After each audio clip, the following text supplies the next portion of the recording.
Isso, eu gostaria que todos deixassem suas Bíblias abertas em Mateus, capítulo 7.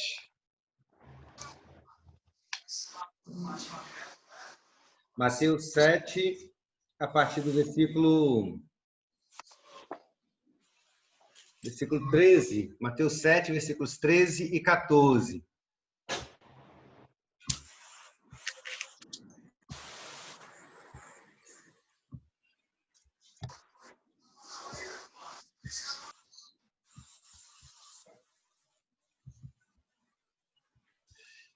E aí você pode deixar a sua Bíblia aberta, que nós vamos ler o texto daqui a pouco, né, à medida que a gente for caminhando nele.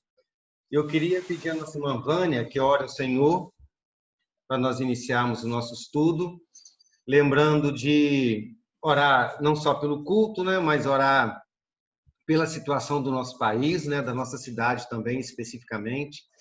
Alegre já está chegando a 100 casos ativos, né? Já estamos muito perto.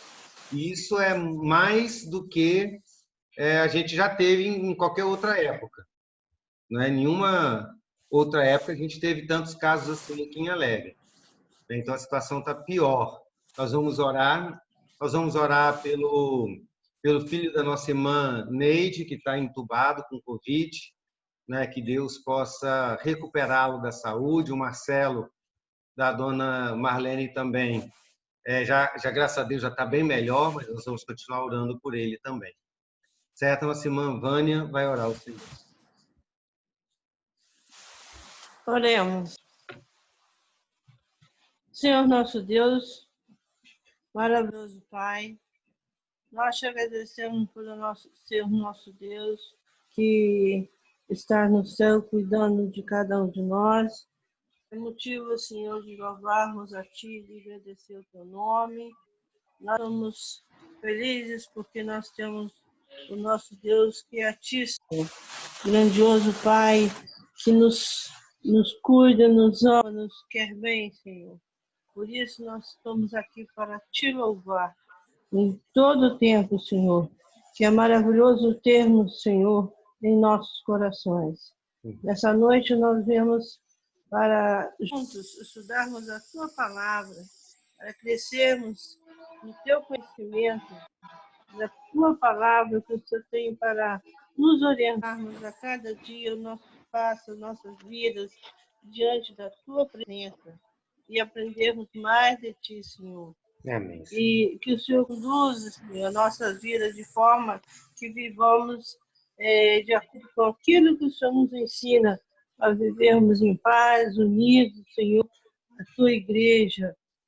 Mas, Senhor, viemos também te pedir que venha interceder, Senhor, em nome do Teu Filho amado, a essa situação de pandemia, de muita tristeza que está passando a nossa nação, Senhor. E coloquem a nossa cidade, nossa família, nos Teus cuidados, Senhor, para que o Senhor esteja, Senhor, com a Tua mão poderosa, cuidando, Senhor, de cada um de nós. Nós confiamos em Ti, sabemos que o Senhor é nosso Deus maravilhoso, que o Senhor pode fazer todas as coisas de acordo com a Tua vontade.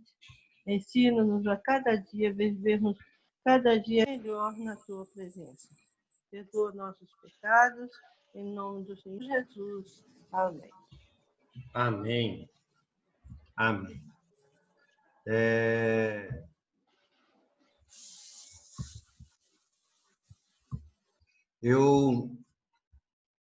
Nós estamos falando, para quem está chegando agora, nós estamos estudando a parábola das 10 virgens. Eu acredito que os irmãos já estão com a Bíblia aberta. O texto que nós lemos agora há pouco, né, que nós citamos agora há pouco, Mateus capítulo 7, versículos 13 e 14. Daqui a pouco nós vamos voltar para esse texto. Só lembrando os irmãos, recordando, que esse texto está dentro de um contexto em que Jesus está conversando com seus discípulos a respeito da volta dele, do tempo em que Jesus vai voltar para buscar a sua igreja. Esse tempo, Jesus respondendo a pergunta dos irmãos a respeito de quando isso aconteceria, né? Jesus não avisa quando vai acontecer, mas avisa que vai acontecer. E a questão de Jesus o tempo todo é dizer que nós devemos estar vigilantes. É isso que nós vimos até semana passada. Relembrando o contexto de onde a gente parou dentro da parábola, né? A gente viu que a parábola começa à noite.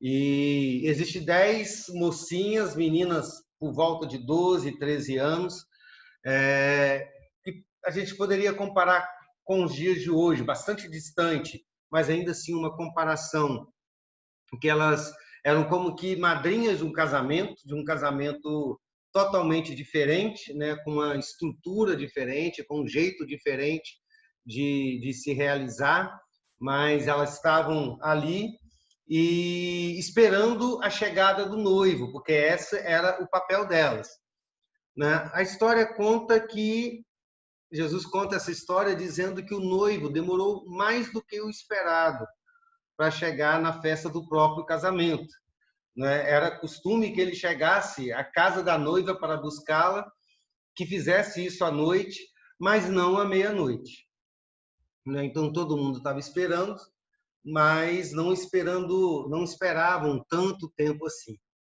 né? E então aconteceu o que geralmente aconteceria com as pessoas daquela época, né? As 10 madrinhas de casamento que estavam ali esperando o noivo, ficaram esperando, foram tomados pelo sono, adormeceram, e quando elas estavam então dormindo, a chama da sua tocha ou da sua lamparina, que elas usavam para o ritual, estava se apagando. Então, repentinamente, à meia-noite, sem aviso prévio, alguém anuncia a chegada do noivo, né? Então, as 10 mulheres deveriam estar preparadas para a chegada do noivo. Esse é o contexto até aqui da história que nós já estudamos, né? E Jesus usa essa história para pintar um cenário da igreja, da situação da igreja dele hoje, né? Porque nós estamos vivendo, como igreja do Senhor, esse tempo dessa noite. É interessante que a parábola fala a respeito da noite, porque a espera na noite é mais difícil do que a espera no dia, né? Se você tiver que passar com alguém no hospital, se você tiver que passar de dia, é muito mais fácil do que ficar à noite com essa pessoa. Se você estiver esperando alguém chegar na rodoviária, é mais fácil você esperar durante o dia do que esperar à noite. Toda espera à noite é mais difícil, é mais pesada, principalmente naquela época. Você não tem um celular para ficar se divertindo enquanto você espera, você não pode assistir um vídeo, você não pode... A maioria das pessoas não sabiam ler, então você não podia sequer ler um livro. Na verdade, nem os livros existiam, né? Existiam alguns pergaminhos só para a elite. Então, esperar à noite era muito difícil, né? Então, esse contexto, dentro desse pano de fundo, mostra a igreja esperando a volta do Senhor Jesus. E é uma espera extremamente difícil. A parábola diz que o nosso dever é estar vigilante enquanto aguardamos a Cristo. Assim como aquelas meninas deviam estar vigilantes, a igreja devia estar vigilante. Este é o centro da parábola. Na verdade, o centro das 6 parábolas que Jesus conta nesse período, né? Então, nós como igreja devemos estar vigilantes para não sermos pegos de surpresa, não é? Mas parece a nós que Jesus está demorando demais para chegar, né? São 2000 anos de espera. Nós esperamos a vida inteira até aqui e ele não chegou ainda, né? Então o tempo vai passando, e como todas as pessoas, a nossa tendência é ficar cansado, desanimado, cheio de dúvidas e incerteza a respeito da vinda do Senhor Jesus, né? Esse é o cenário que Jesus pinta até aqui. Então, diante desse quadro de 10 mulheres esperando a chegada do noivo, numa noite difícil, em que elas estão sendo vencidas pelo sono, e a gente entendendo que isso representa a nossa situação hoje, esperando a volta do Senhor Jesus, né? Esperando, enquanto esperamos nós lutamos, enquanto esperamos somos tentados, enquanto esperamos somos influenciados pelo mundo, enquanto esperamos somos perseguidos, né? Mas temos que ficar vigilantes. A grande questão agora dessa parábola é como ou o que vai acontecer quando Jesus voltar. Ou o que a igreja, as virgens, vão fazer. E é aí que a história se divide em 2 grupos. Porque até na primeira parte, existiam 10 mulheres, 10 moças esperando o noivo. Né? As 10 tinham a mesma função. Estavam no mesmo lugar, enfrentando as mesmas coisas. Mas, em um determinado momento da história, as 10 virgens se dividem em 2 grupos.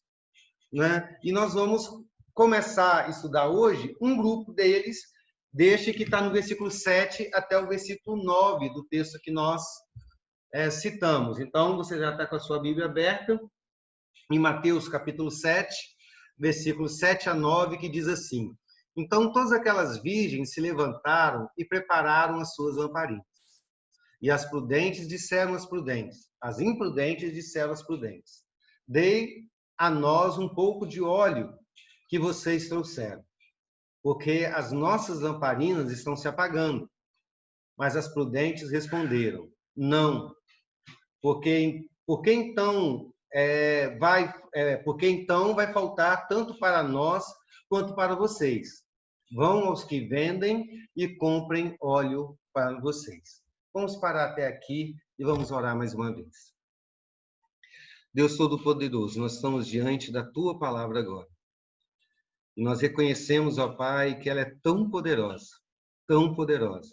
que não podemos sequer imaginar a grandeza deste poder que pode nos alcançar e a grandeza de tudo que o Senhor pode fazer em nós através da Tua palavra. Sabemos que tudo que temos experimentado do Senhor com a Tua palavra ainda é muito pouco, é quase nada, perto do muito que podemos ser transformados e impactados por ela. Então, mais uma vez, ó Deus, nós clamamos que o Senhor fale conosco, que o Senhor nos abençoe, que o Senhor nos transforme, que o Senhor nos alimente, que o Senhor nos instrua, segundo o Teu querer. Nós oramos em nome de Jesus. Amém. Amém. Né? Então, nós vamos começar falando a respeito das madrinhas imprudentes.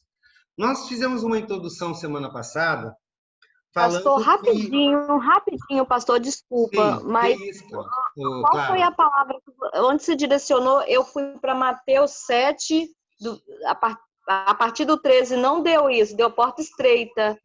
Ah, é. É porque eu falei o texto errado. É Mateus 25. Tá, obrigada. Está pertinho ali. São só 18 capítulos. Mateus 25, que é o texto. Porque Mateus 7 foi o que eu preguei domingo, né? A cabeça tá... Mas isso foi Mateus 7.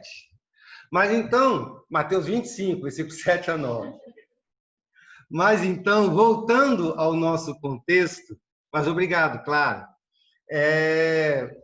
Nós vamos começar, ou hoje nós vamos estudar a respeito das madrinhas imprudentes, que nós vimos semana passada, que elas podem ser traduzidas também, o texto pode ser traduzido também como virgens estúpidas. E imprudente tem um significado de descuidado, né? E estúpida fala daquela pessoa que não tem inteligência. E aí a pergunta que nós fizemos na semana passada foi quais das duas traduções é a melhor? Essas meninas eram descuidadas ou elas não tinham inteligência, ou seja, eram burras? E eu disse que, por um lado, as duas traduções é possível. porque o erro que elas cometeram, ao mesmo tempo, era um descuido e era falta de inteligência, não é? Mas, por outro lado, nenhuma das palavras representa fielmente o significado espiritual dessas duas mulheres. O problema delas era muito mais do que descuido, e o problema delas era muito mais do que falta de inteligência, né? E as pessoas a quem elas representam não são pessoas que não têm inteligência apenas ou pessoas que são descuidadas. Os problemas são muito sérios, muito mais sérios do que isso, o problema, né? Então, para entendermos que problema é esse, qual é o significado do que essas mulheres fizeram e o porquê da consequência que acometeu sobre elas e o que elas representam, então nós vamos começar de pouquinho a pouquinho pensando no que a Bíblia fala a respeito das 5 virgens estúpidas ou das 5 virgens imprudentes. E eu vou fazer 6 perguntas para os irmãos para a gente começar a pensar sobre elas. As 6 perguntas primeiras vai ser sobre as 10 virgens mesmo, são perguntas fáceis, elas vão complicando à medida que a gente vai pensando.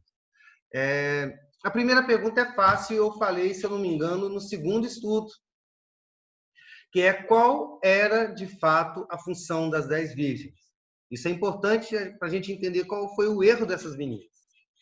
Qual era a função daquelas 10 virgens de ficar ali para o lado de fora da casa da noiva? Um de cada vez. Não era mostrar para a sociedade, né, que ia haver um casamento, né? Que era, acho que mostrar a alegria, né, que ia ter um casamento. Uma das funções era isso, era divulgar para a cidade a existência do casamento, porque na cultura daquela época, as sociedades se fortaleciam com as uniões matrimoniais, né? Quanto mais casamento, mais filhos, mais fortes eram as famílias, mais fortes eram as cidades. Então, um casamento não era uma festa particular. Todo casamento era uma festa pública, era uma festa para a sociedade inteira, né? Ai de você se não convidasse todo mundo, né? Então, aquelas virgens tinham entre as suas funções a função de avisar para toda a sociedade que haveria uma festa de casamento. Mas tem mais. São 3 que eu falei. O azeite tinha que manter em ordem, porque era noite. Não, mas isso aí já era o que elas tinham que fazer. A pergunta é qual era a função delas? Sim. Pastor, sim, Cláudia. Seria de aguardar a chegada do noivo e anunciar para as pessoas que estavam em casa que o noivo havia chegado. Acho que era uma das funções. Essa era uma. O Rafael, na verdade, quando ele falou essa aí, ele falou uma outra coisa também, que era demonstrar, manifestar a alegria de todos pela chegada do noivo. A expectativa delas seria a expectativa de toda a sociedade. Então, quando o noivo chegasse para buscar a noiva, ele encontraria pessoas que o aguardavam durante um período da noite, né, ansiosas pela chegada dele. Né? Elas representavam todos aqueles que estavam ansiosos pela chegada do noivo. Né? Então, manifestar a alegria, a ansiedade pela chegada dele, e iluminar o caminho do noivo, né? Enquanto ele caminhava em direção à sua noiva, né? Para buscar, enquanto elas iluminavam, elas anunciavam para a sociedade inteira que haveria uma festa de casamento e, lógico, depois de levá-lo para a casa da noiva, acompanhar o noivo até a casa do noivo de volta, onde seria a festa propriamente dita. Então, o noivo saía da sua casa, ia para a casa da noiva, e da casa da noiva iam todos de volta para a casa do noivo, acompanhado com a multidão que vinha atrás, iluminado pelas 10 virgens,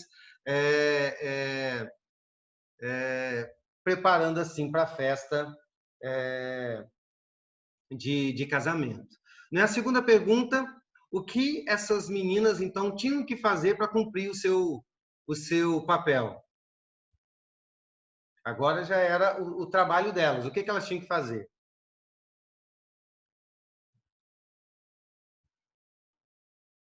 Para cumprir a sua missão. Elas deveriam ter uma espécie de lamparina que tem que ter a chama acesa, e elas iriam de alguma forma iluminar o caminho, né, para o noivo. Então, além de ter a chama acesa, elas também tinham que estar com a roupa apropriada para esse momento, né? Isso. Então, a gente viu uma função específica delas que era muito importante. Eu vou reforçar, era uma função muito importante. Talvez a função mais importante, estava entre as mais importantes da festa de casamento. O simbolismo daquelas virgens era muito grande. E o que elas tinham que fazer? Ter suas chamas, das suas tochas ou das suas lamparinas acesas, porque era um simbolismo para aquela cerimônia. E o que elas tinham que fazer, essa terceira pergunta, o que elas tinham que fazer para manter para estar com as suas chamas acesas quando o noivo chegasse? Aí é aquilo que a Vânia disse no começo, né? Elas teriam que fazer manutenção da sua lamparina, né? Porque ninguém sabia que horas o noivo ia chegar, né? Então elas tinham que estar o tempo todo alimentando com azeite, né? Eu disse que provavelmente a forma mais comum de lamparina para quem estaria esperando à noite no templo não era uma lamparina pequena, mas era um pedaço de madeira, um bambu, né? Em cima dele tinha um recipiente, né? Onde colocava azeite ou óleo, né? Com um pano dentro dele até lá de fora, que serviria de pavio, onde ele era aceso. Então, constantemente você tinha que alongar o pavio, né, porque ele se consumia, e repor o azeite até a chegada do noivo. Então, era um trabalho constante, porque não era um lampião que a gente tem moderno, né, com uma botija que você consegue passar a noite inteira com ele ligado, ou talvez até mais do que isso. Era um recipiente pequeno que você tinha o tempo todo de estar manuseando aquilo para que a chama não se apagasse. Por quê? Porque você não sabe a hora que o noivo vem. Então, essa é a ideia da vigilância, né? Você está fazendo alguma coisa para manter o seu cristianismo aceso até a volta do Senhor Jesus, né? Esse é o simbolismo do que aquelas 10 virgens tinham que fazer. Agora, esquecendo as outras 5 prudentes, que nós só vamos ver na próxima semana, se Deus assim nos abençoar, vamos pensar a respeito das outras 5, né? Das 5 virgens nécias.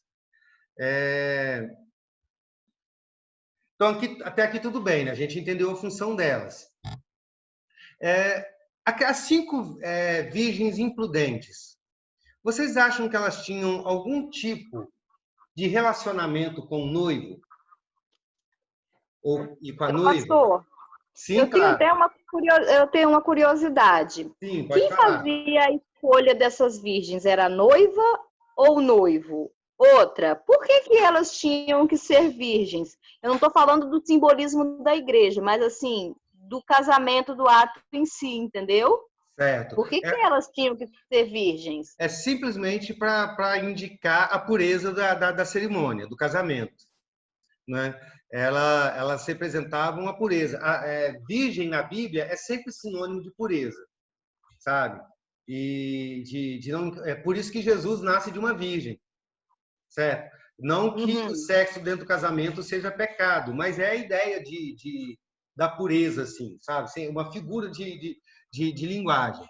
E aí é a grande questão, né? Aquelas meninas eram amigas de quem? Eu acho que era da noiva. Só da noiva? Deve ser do casal, não? Quando você escolhe uma madrinha, Eu estou falando isso no casamento ocidental. Pelo menos a gente escolhe alguém que seja um amigo próximo. Certo. Elas foram convidadas, né? Elas foram convidadas. Então, elas faziam parte ali do... Eu acho que ambos, né? As conheciam.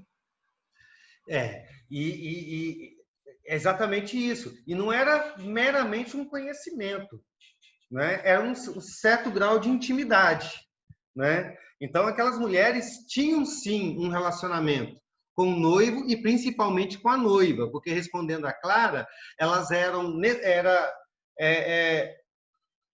necessariamente amigas da noiva, certo? Porque elas representavam a alegria da noiva com a chegada do noivo, né? Mas eram pessoas importantes para o casal. O que eu disse, como eu disse, era uma função muito importante na festa de casamento.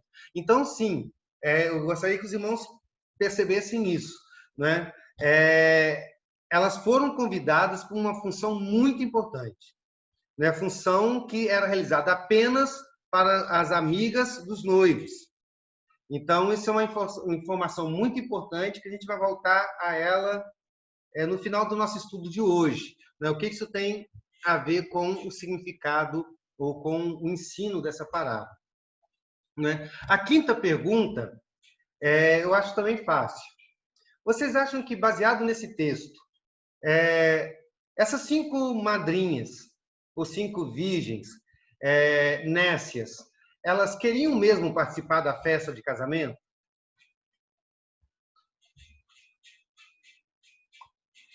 Com certeza, eu creio que sim. Quem concorda ou discorda da Suzy? Eu fico um pouco em dúvida, porque você tinha falado que era uma função muito importante.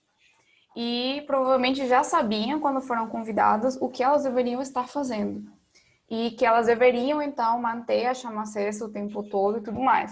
Então, se de fato, eu me coloco nessa posição, né? Se eu for convidado por alguém que eu gosto muito para um casamento, e eu sei que o fato de eu estar pronta vai honrar o noivo e a noiva, e eu me importo com eles, eu estaria extremamente preparado para qualquer situação, porque é importante para eles. E se eu não fizer isso, eu estou não estou honrando eles como amigos, estou falando que eles não me importam. Então, eu interpretaria talvez que não. Quem tem mais outra opinião? É possível que uma pessoa, ainda que não seja zelosa, ainda assim queira participar da festa? Sim, creio que sim. Porque a gente vê, de fato, e aí depois eu vou aonde a Alice chegou, mas no primeiro momento a gente vê, de fato, que elas queriam participar da festa. Certo? Primeiro, elas ficaram esperando o noivo até meia-noite. Certo? Então, elas se esforçaram. Segundo, quando se viram sem azeite, elas correram para tentar conseguir emprestado. Elas não disseram, não, estou sem azeite, vou para casa. Elas tentaram fazer uma negociação, mesmo sabendo que era difícil, porque as outras também precisavam ter as suas tochas acesas. Terceiro, quando não conseguiram emprestado, elas foram à cidade comprar. Que horas que elas foram à cidade comprar? Meia-noite. Eu volto a dizer, não tinha shopping aberto até mais tarde, não tinha nenhuma loja 24 horas, todo mundo ia dormir 6 horas da tarde, certo? Então, a possibilidade de conseguir comprar óleo à meia-noite era quase impossível, né? Elas tinham que ir à casa de alguém que venderia, teria que bater na porta, teria que incomodar essa pessoa deveria sair da sua cama, deveria ir buscar o azeite, né? Entregar para elas, fazer toda a negociação, não é? Seria uma importunação muito grande. Mas o texto diz que elas conseguiram, porque elas foram à cidade e compraram o azeite.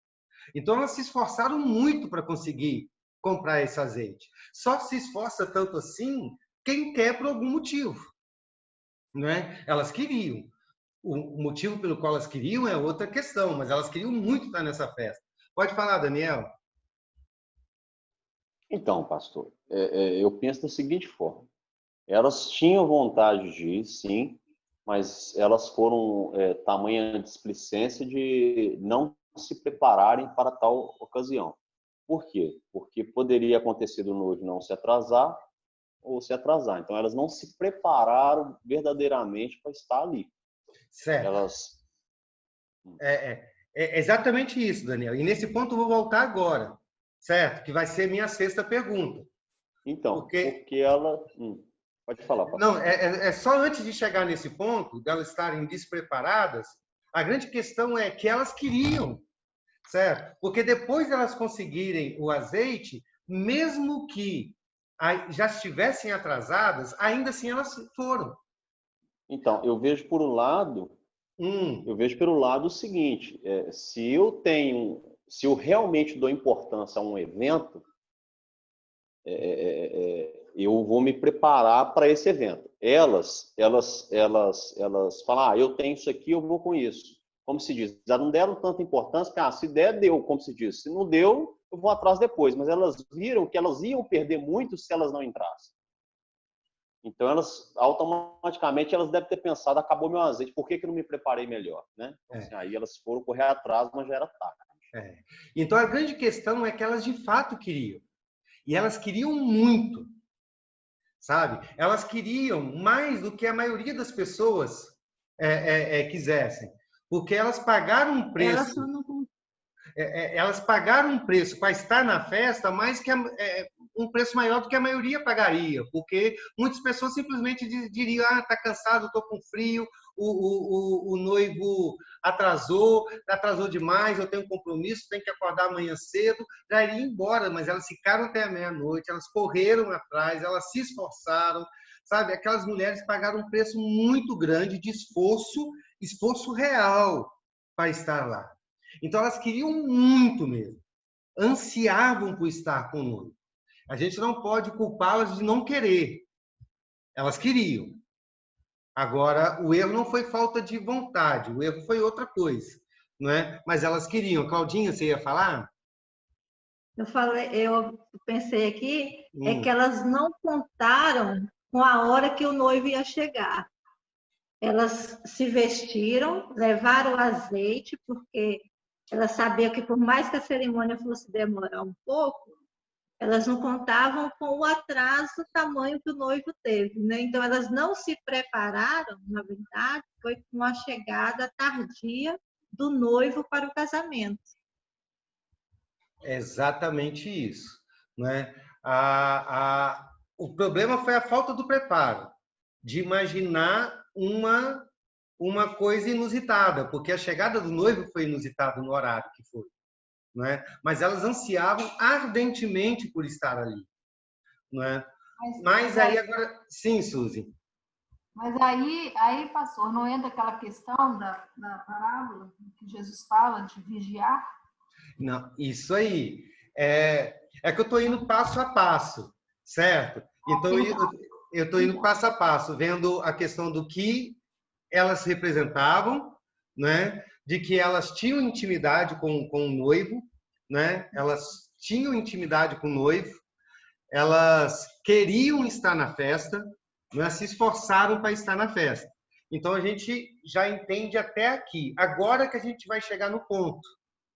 Né? Perdão. Não, todo mundo fica à vontade de falar o tempo que quiser. Eu fico feliz com isso, né? Então, eu posso falar também? Lógico, Clara.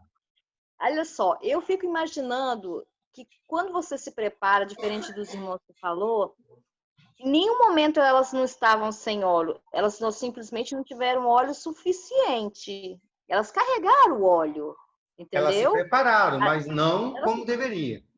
Como deveria, mas elas tinham. E quando o senhor fala que elas vão em busca do óleo, você imagina o risco que elas se colocaram de se perder. Esse óleo estava pouco, eles não tinham terminado. Então, elas queriam realmente. Agora eu fico me perguntando se esse noivo conhecia elas, por que ela não deixou ela entrar? Depois a gente vai chegar nisso aí, que agora que é a grande pergunta da questão. Né? O que o erro dessas mulheres diziam a respeito dela? O que o erro delas dizia a respeito delas? Esse é o ponto. Né? Creio. É para falar ou não? Pode falar, Suzy. Eu creio que realmente elas não conheciam o noivo como deveriam conhecer. Porque se elas o conhecessem realmente, elas estariam preparadas, elas estariam vigilantes. A ideia do elas não tinham aquela intimidade que elas deveriam ter, o conhecimento. Caso contrário, elas estariam preparadas, sim. A questão do conhecimento é muito importante aqui para a gente entender o significado espiritual dessa parábola. É uma das coisas interessantes, importantes para a gente entender o que acontece com elas, para a gente entender a mensagem, porque a mensagem é séria e muito importante. A falta de conhecimento tem a ver. O que o erro daquelas mulheres falava a respeito delas? Porque se você esqueceu um óleo, você vai ser impedido de entrar na festa, que era uma festa para toda a sociedade. Né? Para o noivo, aquilo foi muito sério. Talvez elas não entendiam a importância do que estava acontecendo. A importância do que estava acontecendo ou a importância do noivo? A importância do noivo. Porque aí tem a ver com a falta de conhecimento. Tá difícil a pergunta. Eu acho que dentro da parábola, né, o que ocorreu foi a falta de conhecimento do noivo, falta de conhecimento do que, na realidade, o que representava tudo aquilo dali. Né,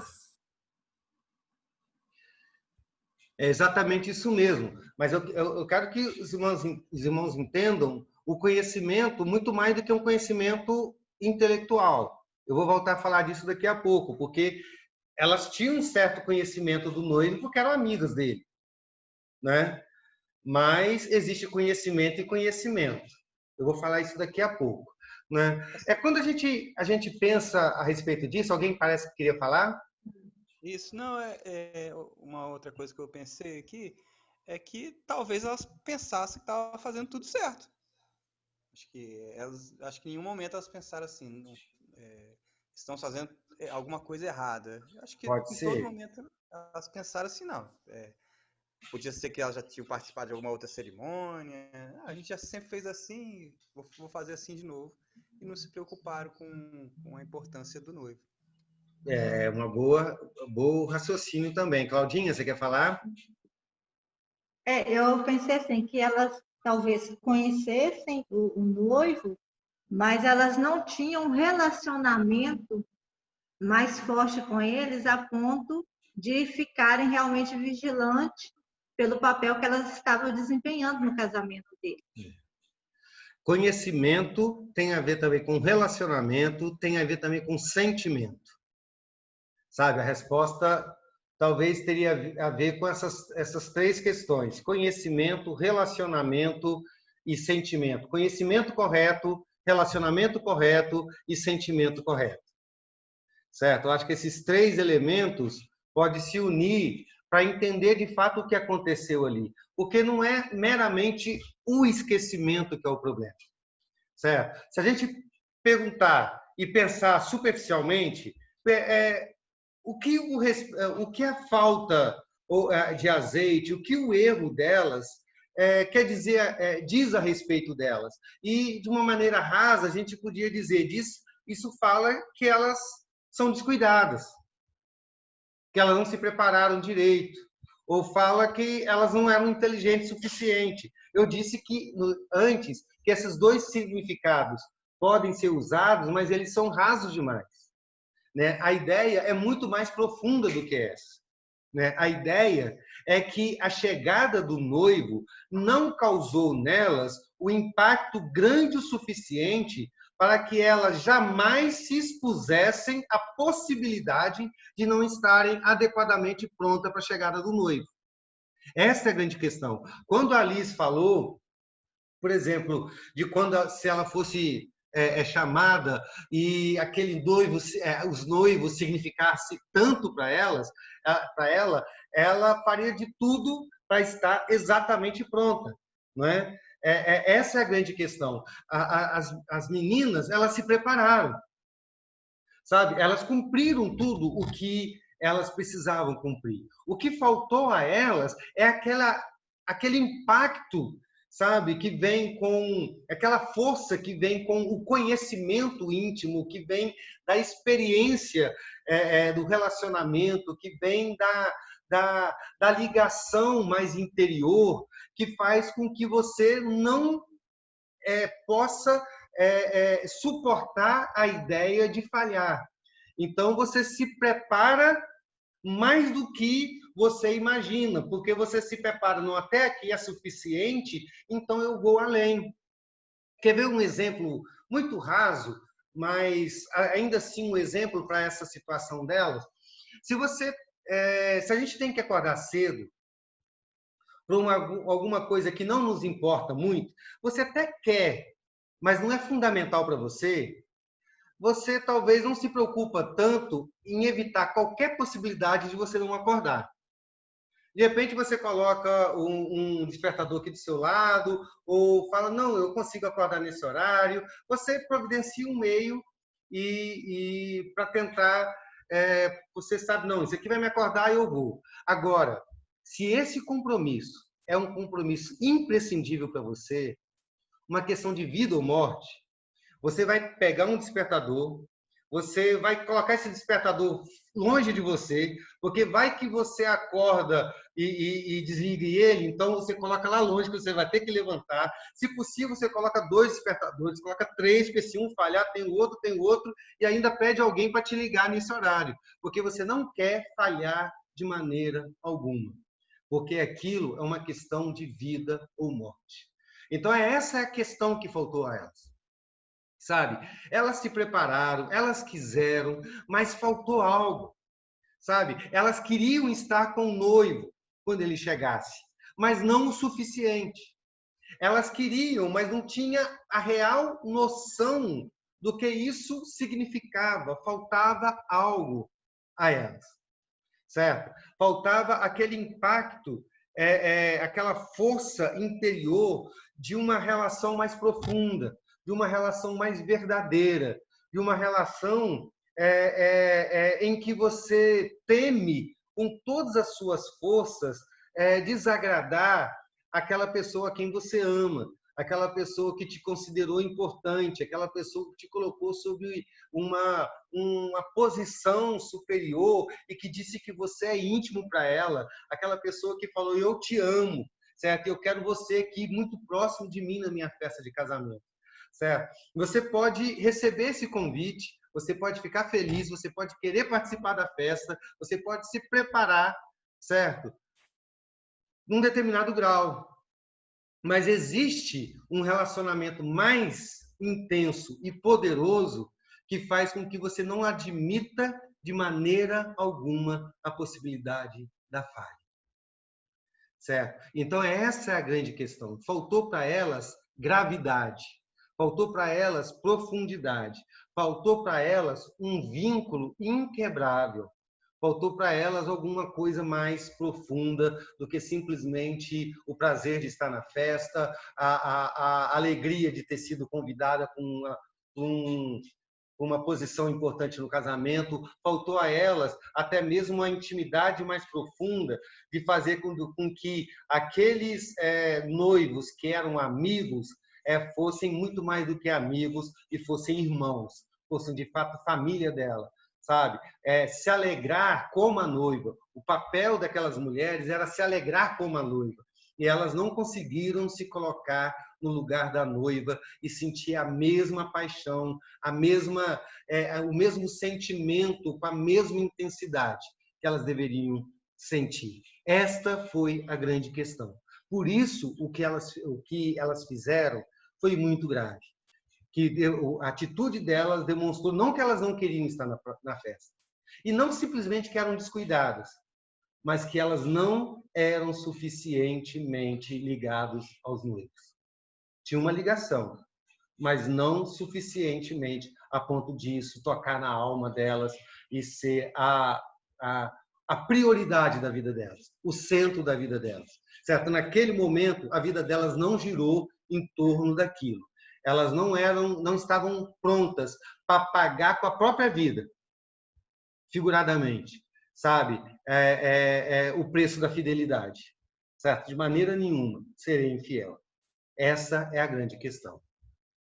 Aí agora a gente vai transferir, já que a gente entendeu do início, do mais fácil até o mais complexo, a história trágica dessas 5 virgens nécias, né? Qual aplicação isso para nós hoje? O que isso traz para a comunidade religiosa que nós chamamos de igreja, né? O que essas 5 mulheres representam? Ou quem elas representam? Cri, cri, cri. Quem for mais bonito, responde para mim.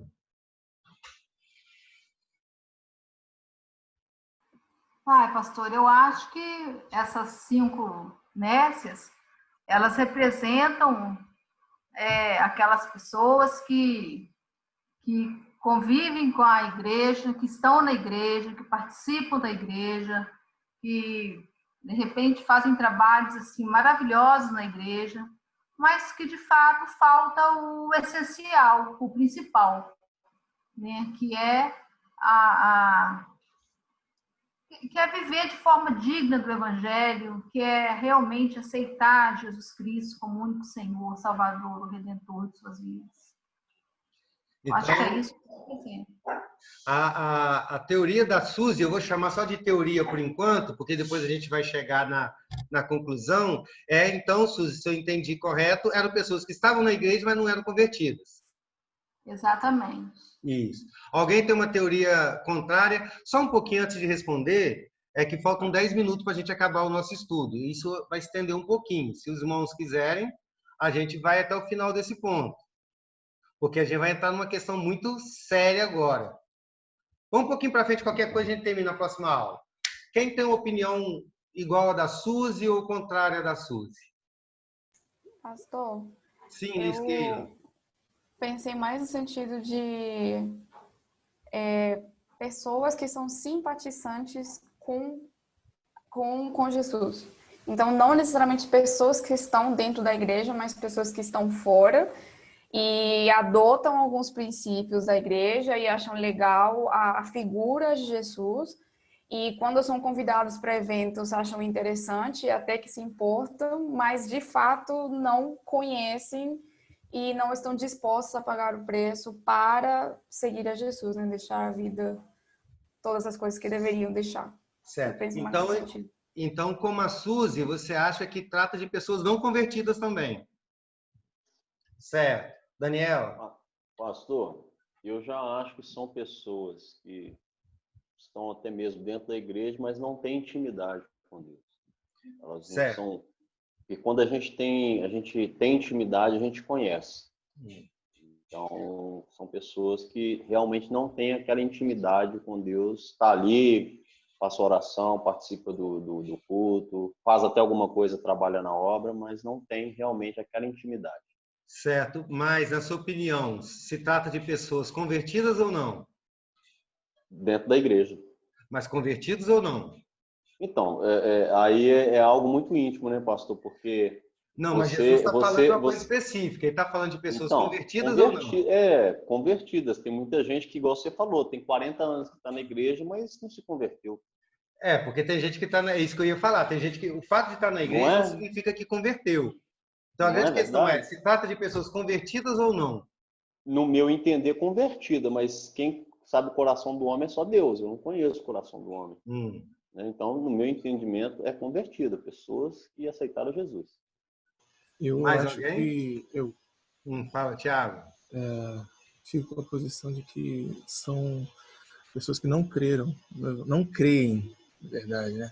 Não creem no Evangelho, independentemente de estarem na igreja ou não. Todas. Certo. Mais alguém? Fale agora o cálice para sempre.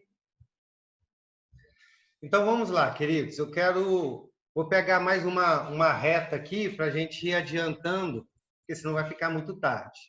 Né? Teoricamente, eu perguntei, enfatizei sobre isso aqui, porque é muito importante a gente tratar disso. É uma questão fundamental nessa parábola. Teoricamente, existem duas possibilidades de respostas aqui.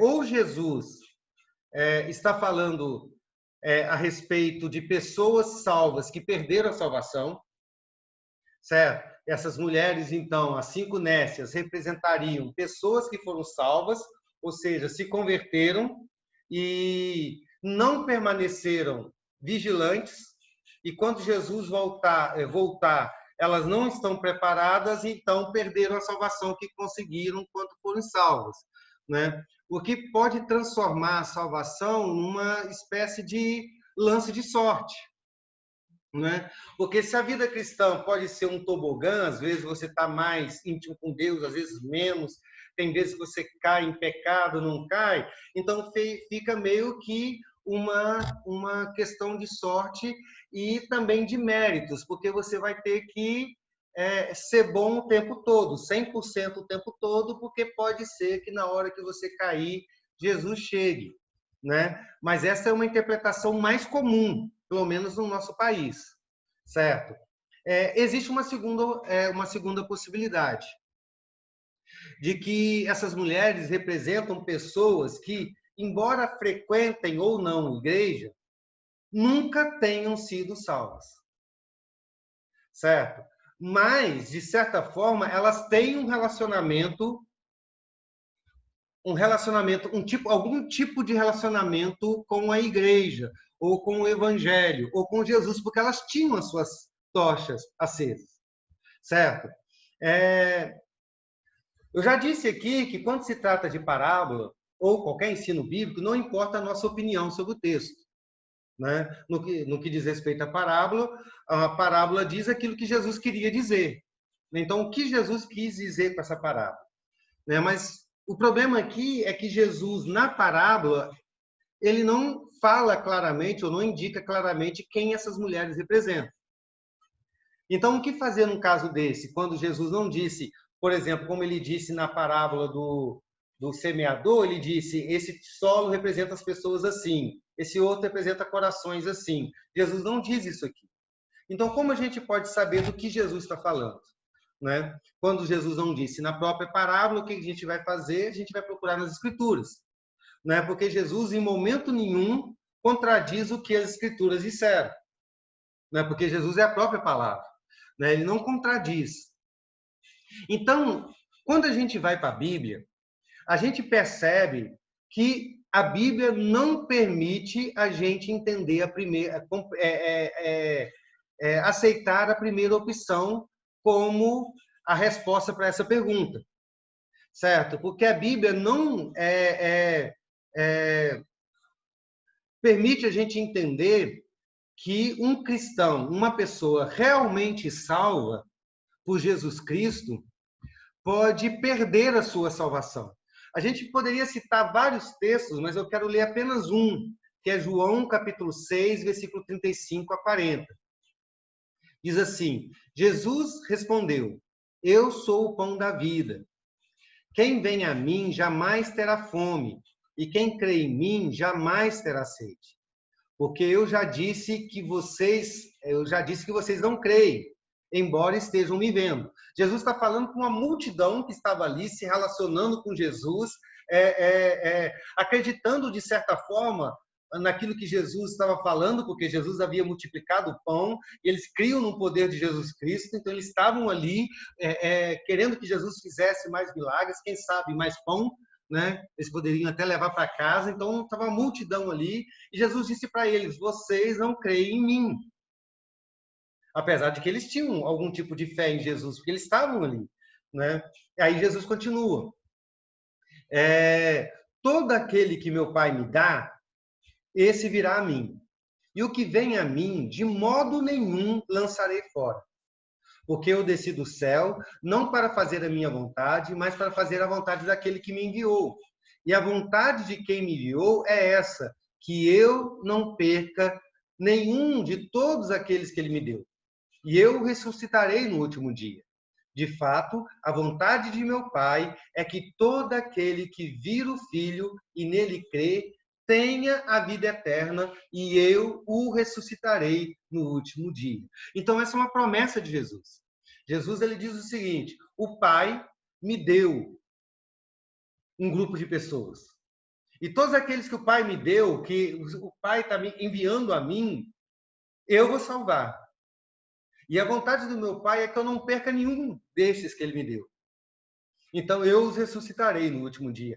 E a ideia de eu ressuscitarei eu ressuscitarei para a glória.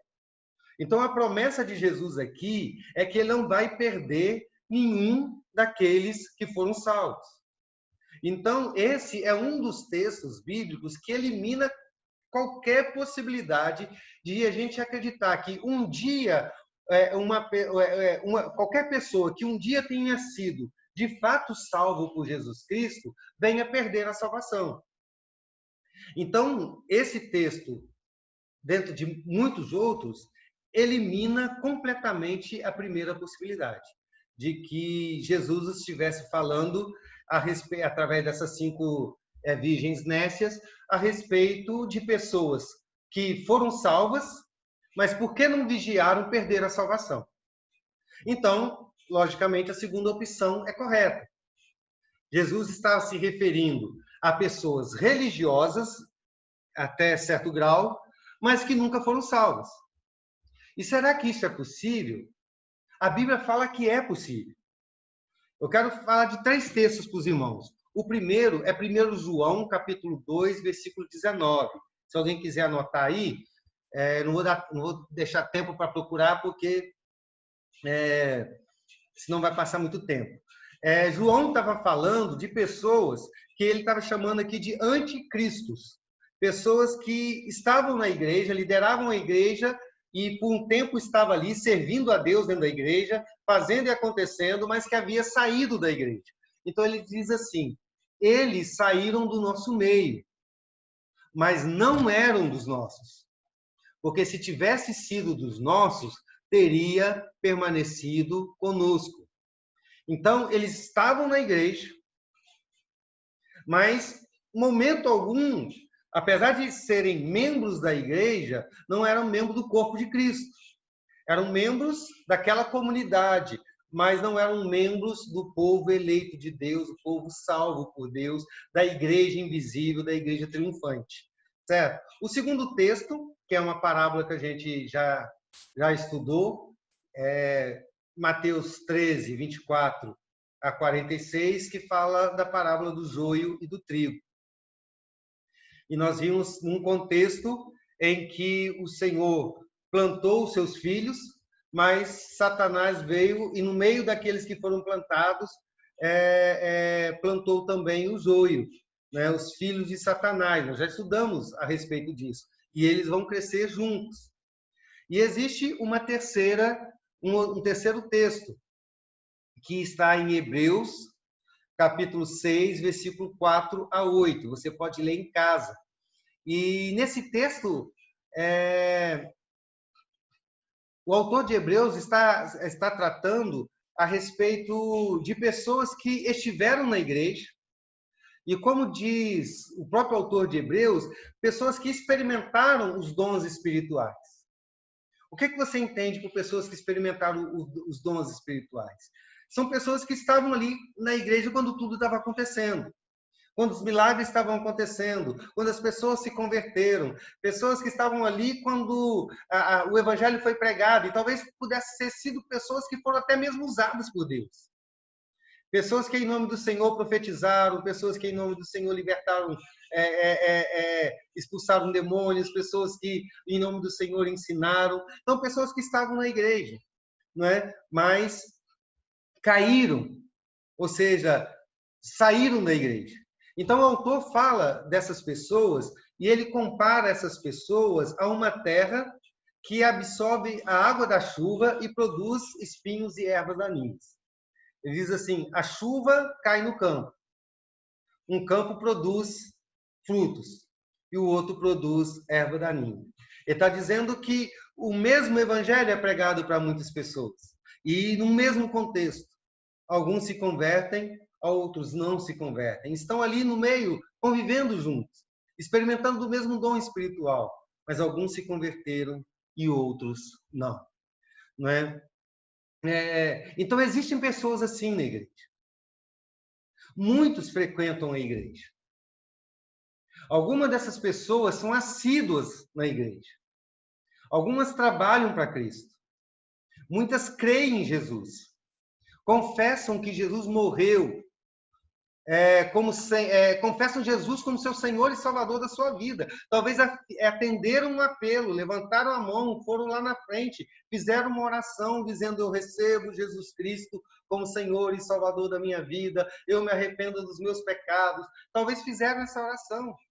Pessoas que gostam de Jesus, pessoas que tiveram experiência com Ele e pessoas que estão aguardando o céu. Porque aquelas 5 virgens nécias estavam esperando a volta do noivo. Então, elas não eram descrentes. Elas não representam ateus. Elas não representam pessoas que acreditam em outras divindades ou em outros poderes. Elas não representam esotéricos. Elas representam pessoas que têm uma certa crença em Jesus, que creem no Evangelho, de certa forma, certo? Acreditam intelectualmente em toda a doutrina e talvez sejam até mestres em doutrina. Talvez sejam perfeitos doutrinariamente, sabem de tudo de doutrina, certo? Talvez tenham muitas obras, não são tão estudiosos doutrinariamente, mas são aplicados na prática na igreja. Pessoas que trabalham, pessoas que presidem, pessoas que lideram, pessoas que pregam, pessoas que ensinam. Certo? Mas, na verdade, nunca se converteram. Nunca tiveram uma fé verdadeira. Nunca se arrependeram de fato dos seus pecados. Jesus nunca esteve no trono da vida delas. A verdade bíblica nunca tornaram a vida dessas pessoas. Elas nunca foram transformadas por dentro. Elas nunca se tornaram novas criaturas, nunca foram perdoadas, nunca se tornaram, de fato, filhas e filhos de Deus. Certo? O milagre da conversão nunca aconteceu, de fato, com essas pessoas. O Espírito Santo nunca as regenerou. O sangue de Jesus Cristo nunca as perdoou. O Pai nunca as justificou. Elas não receberam um novo coração, não receberam uma nova natureza. O Espírito Santo não é selo e nem penhor dessas pessoas. Certo? Elas são meramente pessoas crentes, pessoas que creem, mas não são pessoas salvas, não são pessoas perdoadas, não são pessoas transformadas. Elas não foram resgatadas do inferno para os céus. O que esse texto está dizendo, queridos, mostrando pessoas que estavam aguardando o noivo, mas não foram impactados o suficiente para não perderem a chegada do noivo, é que mera profissão de fé, eu quero enfatizar isso, mera profissão de fé não é fé. Não é fé. Uma mera crença não é fé verdadeira, não é fé salvífica. Ninguém é salvo porque creu em Jesus ou confessou crer em Jesus. A menos que essa fé que professamos seja de fato autêntica. A menos que ela tenha sido plantada dentro do nosso coração pelo próprio Espírito Santo de Deus. a menos que ela tenha criado raízes no nosso coração, a menos que ela esteja ali pela ação do Espírito Santo de Deus e ela nos faça viver debaixo do Espírito e debaixo do sangue de Cristo. Se isso não aconteceu, nós não fomos salvos. Se isso não acontecer, essa fé não nos salvará. É por isso que eu disse que essa parábola é muito séria. É muito séria. As pessoas que somente são crentes, elas aguardam a vinda de Jesus. Elas estão na igreja. Elas cantam, Maranata, vem Senhor Jesus. Elas oram dizendo, vem Senhor Jesus. Elas oram, vem o teu reino, seja feita a tua vontade. Elas podem pregar sobre a vinda de Jesus. Certo? De certa forma, elas anseiam, mas elas não suportam as provas. Ou até mesmo fogem das provas, buscando um cristianismo fácil. Às vezes elas sucumbem às provas, abandonam a carreira cristã. Elas não são capazes de aguardar uma salvação que, na verdade, nunca foram alcançados por ela. Certo? E elas nunca, de fato, são capazes de vigiar até a volta do Senhor Jesus, porque nunca poderiam ser mesmo. Não existe nelas um poder para fazê-las ansiar por Deus como deveriam. Porque o homem não é capaz de ansiar por Deus. O homem, essa é a grande questão dessa parábola, certo?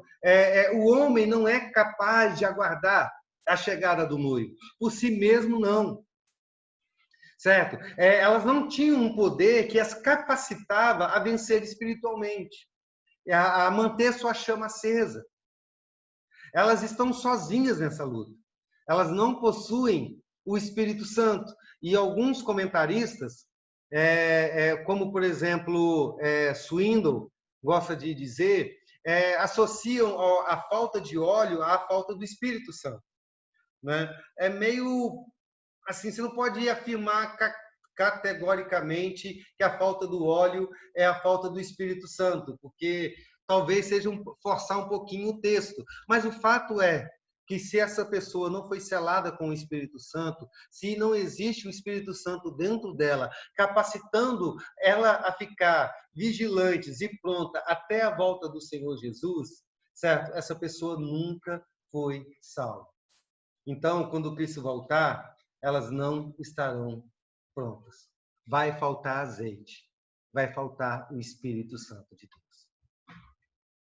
E eu quero pegar aquilo que o Daniel disse agora há pouco, né, de que não dá para a gente julgar o coração das pessoas. Voltando à parábola do joio e do trigo, né, o Senhor proibiu a gente fazer esse julgamento. Esse julgamento cabe ao Senhor. Mas a Bíblia fala que o Espírito Santo testifica no nosso espírito que nós somos, de fato, filhos de Deus. Porque Ele está em nós. Ele está em todos aqueles que são salvos. E aí, só para a gente concluir, queridos, já passei 10 minutos do tempo que a gente começou.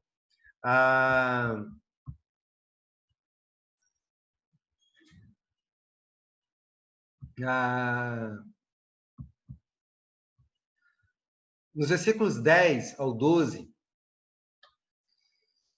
descreve aquilo que J.C. Ryle descreve como o mais assustador de todos os alertas já proferidos.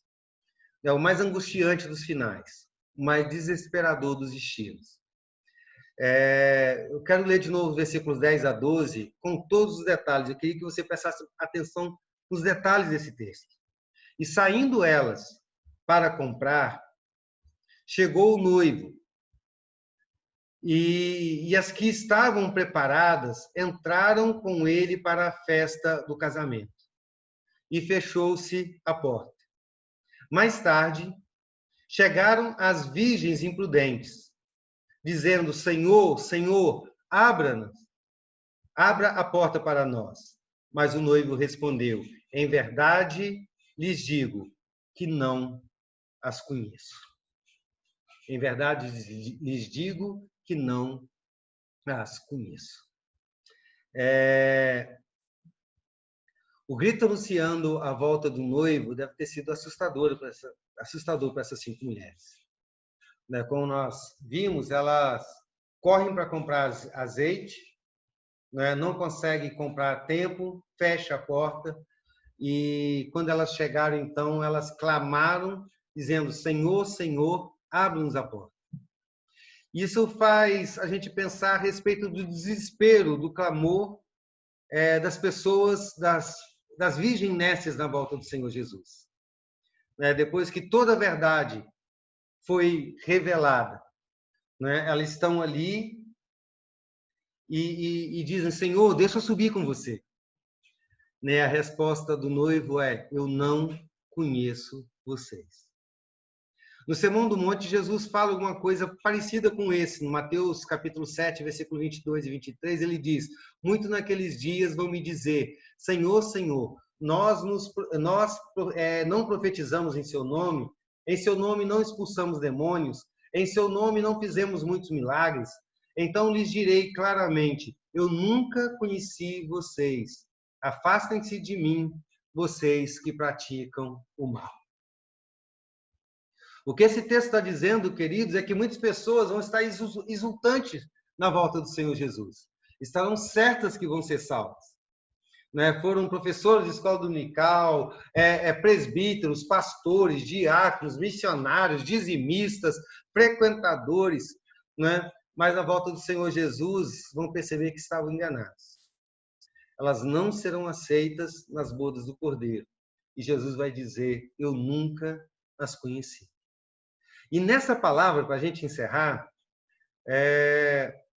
tem todo o significado do porquê essas mulheres foram deixadas para o lado de fora. Porque Jesus conhece todas as pessoas. E aquelas meninas eram conhecidas dos noivos. Elas eram amigas dos noivos. Então, ele conhecia. E por que o noivo disse: eu não as conheço? Por que Jesus diz para essas pessoas que profetizaram no nome dele, expulsaram demônios em nome dele? Por que Jesus vai dizer para eles: eu não conheço vocês? E a resposta está no significado da palavra conhecer na Bíblia. Que ela não fala de um conhecimento teórico, mas sim um conhecimento experiencial, relacional, mais profundo. As palavras do noivo podem ser traduzidas assim: olha, eu nunca, na verdade, tive qualquer relação com vocês. Eu nunca caminhei ao lado de vocês. Eu nunca tive nenhum relacionamento com vocês. Eu nunca fui o teu Deus. Eu nunca fui o teu Salvador. Eu nunca fui o teu libertador. Eu nunca te amei de verdade. Eu nunca te amei eternamente. Você nunca foi de fato a minha igreja. Eu nunca te salvei de verdade. Vocês pensavam que foram salvos, mas nunca foram. Vocês pensavam que eu era o teu Deus, eu não era. Vocês pensavam que eu era o teu Salvador, e eu nunca fui. Eu nunca conheci vocês. Duro isso, não é? Isso nem parece ser o Jesus da graça. Mas é o mesmo Jesus e o Jesus da justiça. O que esse texto está trazendo, queridos, é que ninguém pode ser salvo, de fato, se não tiverem um relacionamento profundo e real, verdadeiro com Jesus. No céu não vai estar aqueles que profetizaram em nome de Jesus. Não vai estar aqueles que expulsaram demônios em nome de Jesus, que pastorearam a igreja em nome de Jesus. No céu vão estar apenas aqueles que foram de fato salvos por Jesus. E estes salvos são aqueles que vão perseverar até a morte e vão receber a coroa da vida. São essas as pessoas que de fato serão salvas. Então, essas 5 virgens nécias representam aquelas pessoas que estão na igreja, ou de certa forma são religiosas, não necessariamente frequentam a igreja, mas têm um certo tipo de religiosidade que esperam a volta de Jesus, não é? Mas não têm a seriedade de entender que precisam de uma conversão real, verdadeira, e não meramente uma profissão de fé superficial que apenas torna essas pessoas membros de uma igreja, parte de uma religião, pessoas que dizem eu tenho Cristo no coração. Na verdade, é preciso que, de fato, elas tenham sido transformadas por Jesus. Que cada um de nós possa examinar a nossa própria vida, né? E pensarmos a respeito de em qual grupo nós vamos estar, né? Em qual grupo nós estamos, né? As 5 virgens nécias ou as prudentes. Semana que vem, nós vamos falar, se Deus quiser, sobre as prudentes. E aí eu espero que todos nós nos identifiquemos. Eu espero que nenhum de nós aqui tenha se identificado com essas pessoas que, embora religiosas, nunca foram salvas de fato, né? E se você ficou com um ponto de interrogação, pode me procurar. A gente pode conversar a respeito disso. Pode conversar sobre evangelho, conversar sobre salvação, conversar sobre algumas coisas muito sérias sobre a vida cristã. Mas se você quiser também aguardar até semana que vem, nós vamos falar um pouquinho sobre salvação e como os salvos vão permanecer até o último dia vigilantes. Porque vigiar não é uma obra que somos capazes de fazer. Vigilância é uma obra de Deus em nós. Amém?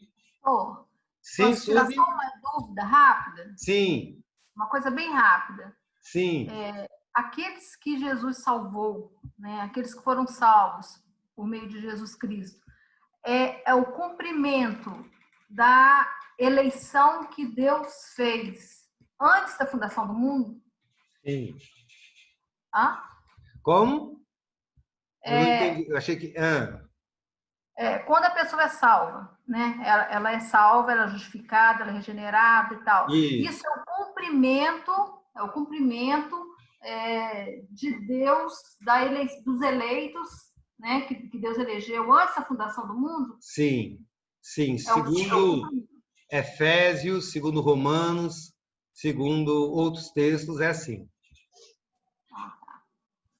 Alguma outra pergunta, algum comentário? Se não, nós vamos encerrar com uma oração. Eu vou pedir para a Lelena que ore ao Senhor e a gente vai encerrar então o nosso estudo. Lembrando os homens que sábado, não sei se é 7 ou 7h30, tem reunião do Ministério de Homens, a última do ano, e tem sido muito, muito, muito bom. Vocês, irmãs, lembrem os seus filhos, os seus irmãos, os seus maridos, os seus pais, qualquer pessoa. Não deixe eles faltarem. Vamos orar com a nossa irmã Lelena. Vamos orar, irmãos. Senhor, nosso Deus, nosso Pai, louvado seja o teu nome, Senhor, porque estamos neste momento de estudo, Senhor, da tua palavra, e somos gratos, ó Pai, porque temos aprendido muito, Senhor, de ti. Muito obrigada, Senhor, por esta oportunidade que temos de juntos aprendermos de ti. Nós louvamos pela vida do nosso pastor Marcelo, louvamos pela vida de cada irmão, cada irmã que está aqui, Senhor, estudando conosco neste dia. Nós pedimos a tua bênção para os trabalhos da igreja que serão ainda realizados durante esta semana. Muito obrigada, Pai, porque o Senhor tem feito grandes coisas em nossa vida. Nós também pedimos a tua bênção, Senhor, para o filho da nossa irmã Neide, que está internado, Senhor. Que o Senhor estenda suas bênçãos, Senhor, suas mãos de bênção, de proteção para aquela vida, ó Pai. Amém, Senhor. Que o Senhor esteja com os médicos, com todos os procedimentos que estão sendo realizados na vida, Senhor, deste teu filho, ó Pai. Amém. Nós também agradecemos, ó Pai, pela recuperação do nosso irmão Marcelo, filho da nossa irmã Marlene, que também está se recuperando, Senhor, e já está voltando nas suas atividades. Muito obrigada, Pai, por tudo que o Senhor tem feito em nossa vida, Senhor, e através de nós, Senhor, na tua obra. Muito obrigada por tudo, Senhor. Nós pedimos a tua bênção para esta noite e em nome de Jesus que nós oramos. Amém. Amém. Muito obrigado pela participação, povo de Deus. Hoje foi bom, todo mundo participando. E boa noite, até